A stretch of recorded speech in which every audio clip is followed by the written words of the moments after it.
रामकृष्ण हरी. सध्या मी भूटान देशामध्ये आहे. पारो नावाचं डिस्ट्रिक्ट म्हणजेच जिल्हा आहे. त्या पारोमध्येच बघा किती सुंदर वातावरण आहे. अशा प्रकारचे हे भूटान देश आहे बघा. आणि इथं आल्यानंतर हे पैसे घेतलेले आहेत तर हे बघू शकता तुम्ही की आता ही रुपयाची नोट आहे बघा. हे सगळे रुपया एवढे म्हणजे 8 रुपये ही 5ची नोट आहे बघा. ही 5 रुपयाची. त्याच्यानंतर ही 10 रुपयाची आणि ही आहे 20 रुपयाची. आणखी 50-100च्या पण तुम्हाला दाखवायच्या, पण सध्या आपल्याजवळ एवढेच पैसे आहेत. तर आणखी येतील आता. रुपयाची नोट पण आहे, खूप सुंदर कडक आहे मस्तपैकी. तर हे असे भूटानचे पैसे आहेत. मस्तपैकी आनंद आहे बघा.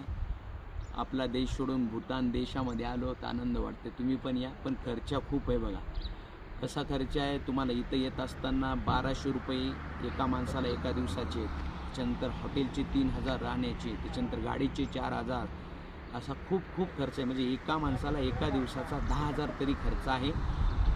जर जोडी आली तर त्या ठिकाणी 20,000 रुपये खर्च दररोजचा लागतो. 5 दिवस राहिलेत तर 20,000 100, 1 लाख रुपये लागतात बघा.